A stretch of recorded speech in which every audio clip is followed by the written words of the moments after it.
Yeah, and very situational yung burst na yon. They need to make sure that when they do play around those situations, eventually go for the reverse sweep. But of course, MPL Philippines Season 7 is under the supervision and regulation of the Games and Amusement Board. Pasok na tayo dito sa Land of Dawn for Game 2 of Aura PH versus BREN Esports, kung saan lamang na ng isang laro ang BREN Esports. Yan, early game with the Jawhead. Syempre naman, bakit ka hindi manggugulo kung meron kang ejector sa labanan? So, BREN Esports, kuha pa rin nila yung purple buff. Oh, look at this, Greed. Medyo sneaky dito din si Gulat JP. ako dun, Alam mo yung feeling ko, nag-long cut siya. Hindi siya shortcut eh. Long Long cut. long Pumunta cut. siya doon. Nag-long cut siya. Manggugulo dito. Nanakot pa with the dash. Pero na-stun dito si Greed. Greed might be in trouble. Few. Spiral Strangling might be a kill. Pero hindi pala abot dito ang abilities ni Lusty. Kung medyo nakalapit si Lusty doon, feeling ko could have been a kill for BREN Esports. Pero hindi pa rin tapos. JP, Hindi pa tapos. gustong manggulo.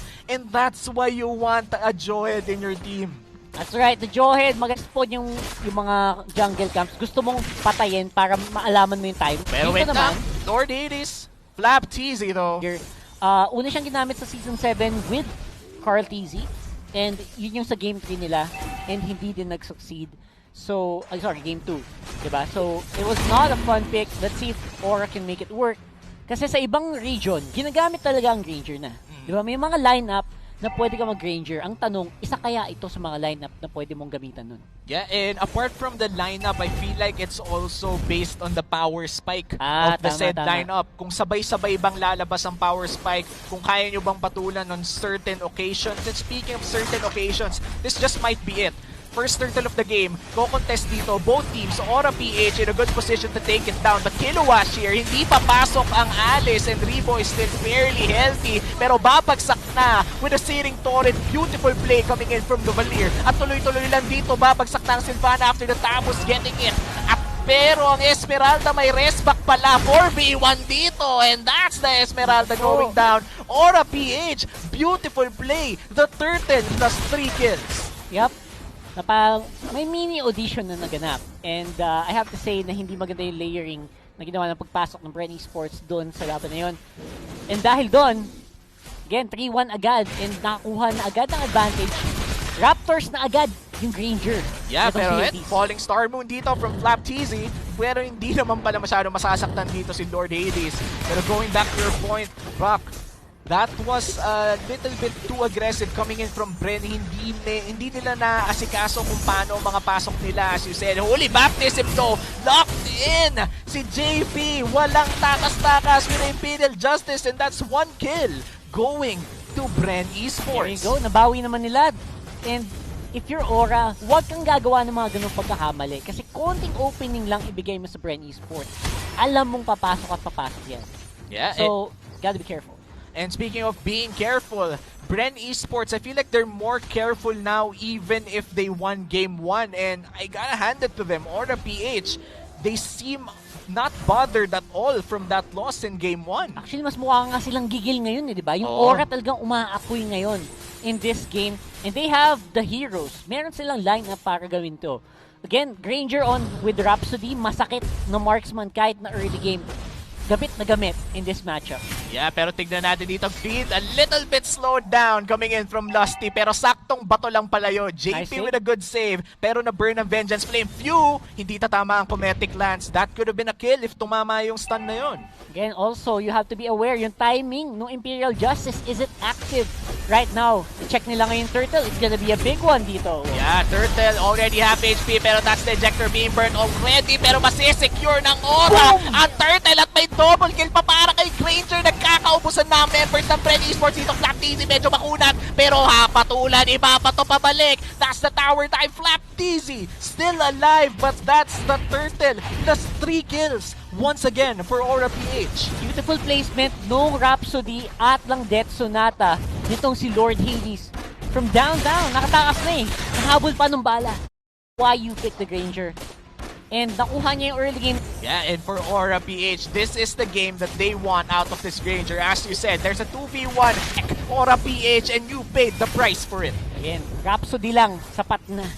ganun kasakit yung Granger na to. Lalo ngayon with the early Raptors machete. Kasi tagos-tagos yung physical damage penetration ngayon ng Granger na to. So, aside from that, also maganda yung ginagawang pag-ikot nila Kiluash at Greed. Right on time. Hindi sila full commit. Saktong dalaw lang. Saktong dalaw lang at kung anong kailangan, ayun lang ang ginagawa. Nakita natin doon, inuna nila yung Torre before they went down to burst the Esmeralda. Gulat na gulat ang Papa mo Flap TZ doon. The damage was just too unreal. As you said, Rhapsody pa lang, sapat na. At mukhang magkakaroon ng labanan dito in the mid lane. Siring Torrent, hindi tatama pero may flicker si JP, hindi tumama ang eject. Sayang! Pero mukhang wala munang kill na mapupunta pero hindi pala. Nag-aabang ang Tamos. That's the mega kill for Lord Hades and Aura PH dominating the early game. Surprise mula sa aking kambal. Shoutout kay Kiluash. Ayan. Very beautifully done. You don't see a Tams do that. Hindi ginagawa ng Tams yun. Assassin Tams.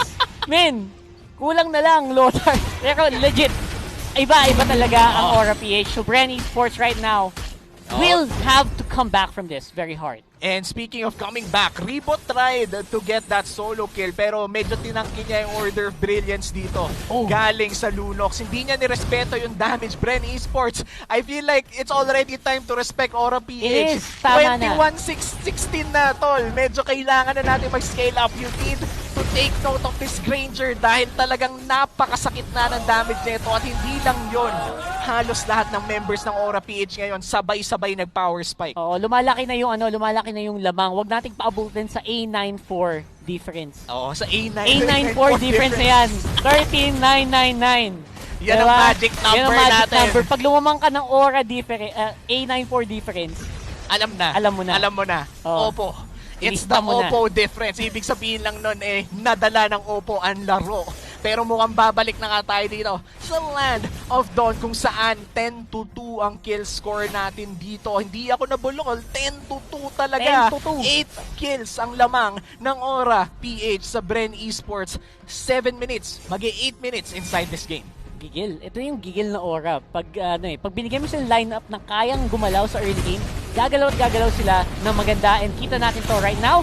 JP, great ejector. Yeah, flicker. Searing Torrent won't save it pero mapapatay dito si Rafaela. Carl TC might be next. That's the Brody dealing so much damage pero kung damage lang ang usapan nandito ang ating mo Lord Hades with a double kill. Dagdaga mo pa. Might be another kill. JP though low HP. Hindi papasok dito si Rebo pero papasok sa likod. The Lunox going in with the Chaos Ultimate. Grabe ang damage dito tong Rebo. Kaya mo bang mang 4v1? Nakita natin to napanood natin to There you go with the dive in. Except this time around, wala palang backup. So, it was difficult for Rebo to stay alive. At ngayon, ito na. Yung scaling na sinabi ko for that Granger, halatang halata na ngayon. Ilang minutes, maybe it's because of the heroes talaga, no? Yung ibibigay mo sa kanilang heroes is yung mag-utilize sa prowess talaga, sa skill cap na meron itong si Lord Hades. Hindi natin nakita nung game 1, pero right now on game 2, damang-dama mo, and the rest of the team can actually keep up. JP, ang galing din talaga niya mag-support at this point. Unbelievable din yung control na pinapakita ni Greed.